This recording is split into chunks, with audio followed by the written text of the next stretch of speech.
Hello folks, and welcome back to another exciting episode of Castle Farms Homestead. No, it's not. It's Castle Farms Ghost Town. All the tumbleweeds and stuff. And that looks like it's been abandoned for years. Yeah, huge tumbleweeds just covering everything. Castle Farms Ghost Town.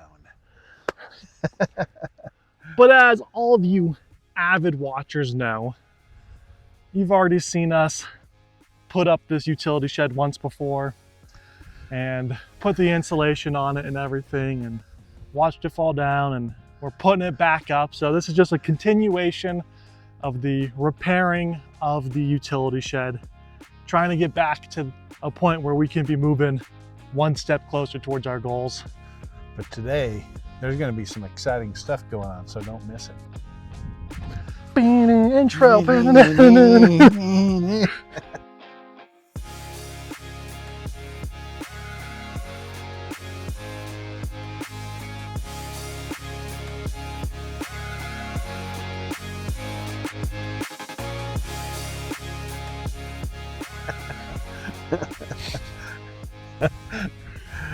Along with insulation that we're going to be throwing up real quick, but very well, not sloppily. We're going to be moving quickly and precisely. Why? Because I'm a little bit worried about wind again.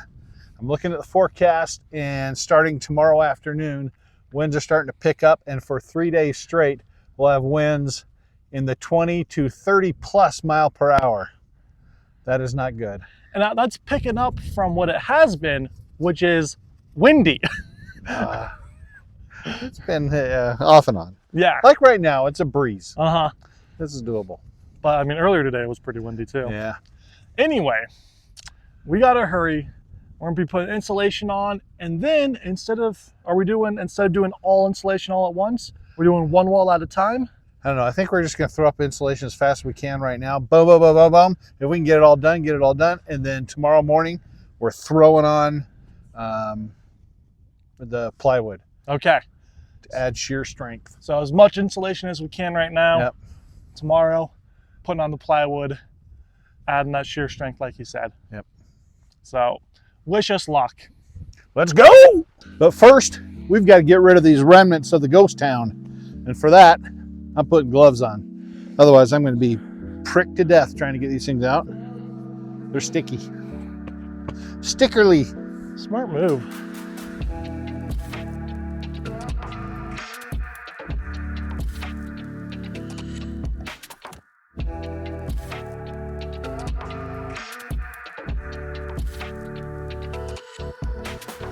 And right here, I'll insert video of a giant tumbleweed that we found in a Home Depot parking lot. We watched it roll over a couple cars.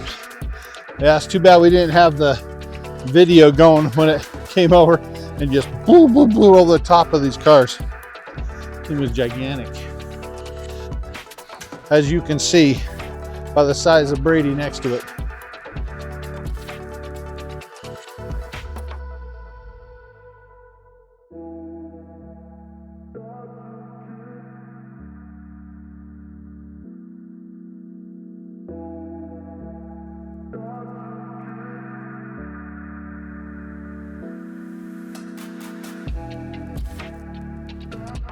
Yeah, so you know how you're moving along in a project and then something reveals that you did something wrong before? Let's add a little step back here again, Brady. As we're putting up this sheet of polyiso panel, it just wasn't lining up right. We're going, what the heck? And then I thought, well, Brady did notice, hey, our marks on the concrete from previous are not lining up with the studs. We thought, well, we must flip it around somehow. So we were just going to move on. But then we put the polyiso up, and it's crooked. And so I don't know if you guys can tell by looking at that. See, I got to step further back to. You got to look at it straight on. To tell. Get out of the way. But Yeah, all of these are kicked over to the side that way a little bit, like by about 2.5 inches. And we never noticed it just looking at it before, but the squared sheets of polyiso revealed it to us. So what we discovered is that our base plate, You can see the residue from the first time we put up the wall and foam sealed. So that's the foam seal that went under the base plate. So that's supposed to be the bottom. so it's upside down and flipped around. So these marks are not lining up. So we could just leave it and just make adjustments. No, I'm not going to do that. It'll just take a minute. I'm going to go through with the Sawzall, whack off the nails at the bottom, line it up correctly, toenail it in from the sides, and back at it again. So Luckily, we only have to do I think it's probably 3. only to here. 1, 2, 3, 4. I don't know. We'll check those with a square, but I think those are okay. Yeah, these ones these should be fine because that base plate's correct. Uh-huh. That part of the base plate, I should say, is correct. It's this side over here that's wrong. So, all right, Sawzall, let's cut it.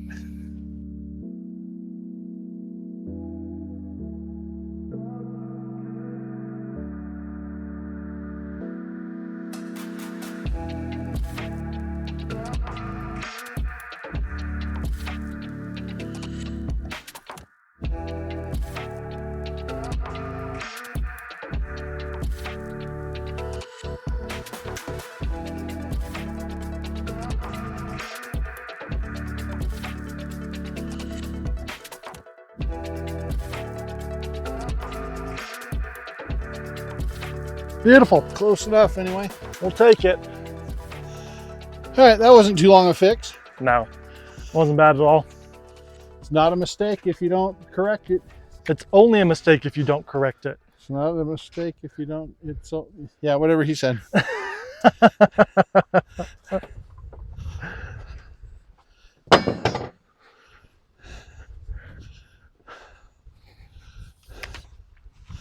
Okay, I'm looking at those and that does not look good. That one in particular. The others look okay. That one does not. Which one? That one. Yeah, it looks a little skinny at the bottom.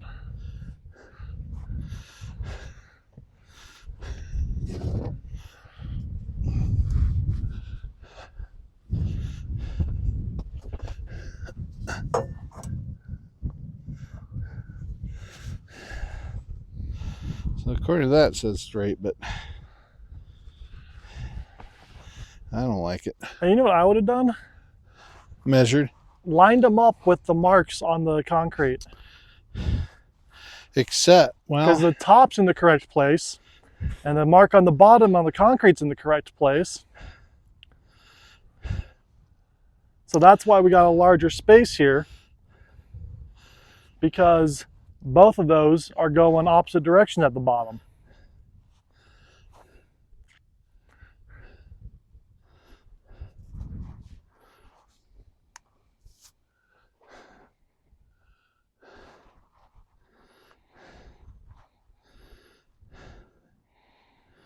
Oh, wow.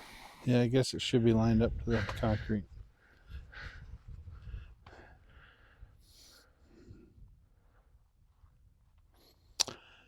Yeah, it should be lined up to the concrete. Uh-huh.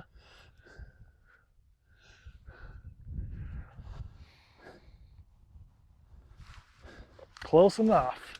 It's not close enough. It's terrible.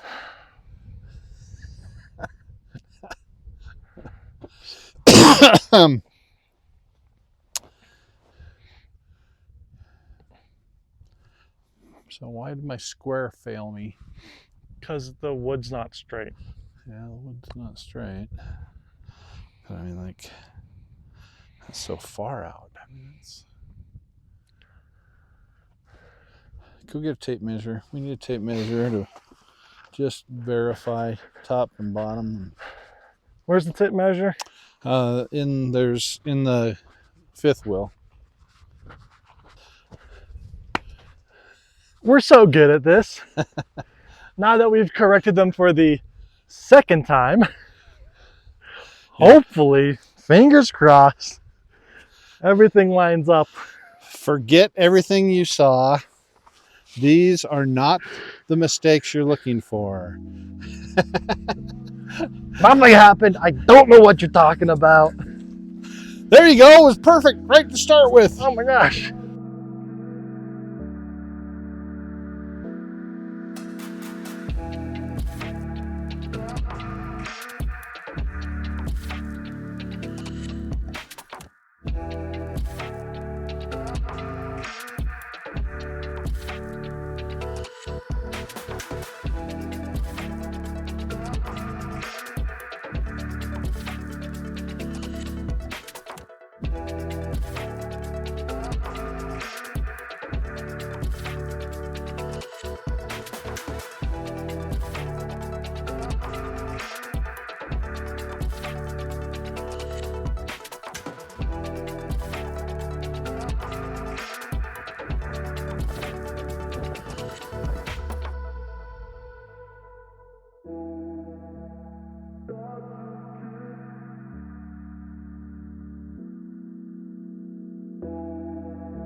Well, there you go, folks.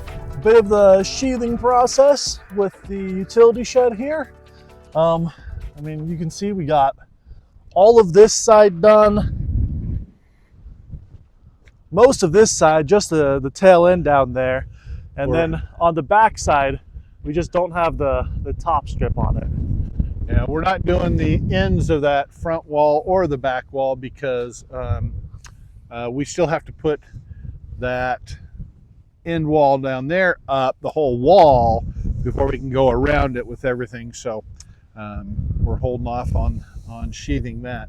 But we got the insulation all up on the 3 walls, finished that, and the sheathing. So we're doing pretty good. Even got the holes cut out for the doors and the windows. It's looking like a shed. I said, this looks like a real deal building right here. So yeah, I think it's been a good day. But so tomorrow we'll finish putting up that top strip up top on the back side, and we'll start stuffing the insulation in the walls. Cool. On the inside. And once the insulation's stuffed on the inside, we can put the tanks inside and we can build our 4th wall. Exciting That stuff. will be huge. So this is a major step, yes, towards our goals here. Yep. Yeah, we've actually made a step closer. We actually are one step closer. We're past our fallback. We're past that, and we made 1 step closer now. This is huge. Big step. Actually making progress. Yep. So don't forget to like us if you like the video. If you didn't like the video, who cares? Like it anyway. Like it anyway. Now, the best thing you can do too is share the video on your social media. That'd be awesome. And hey, we'll see you next time On Castle Farms Homestead.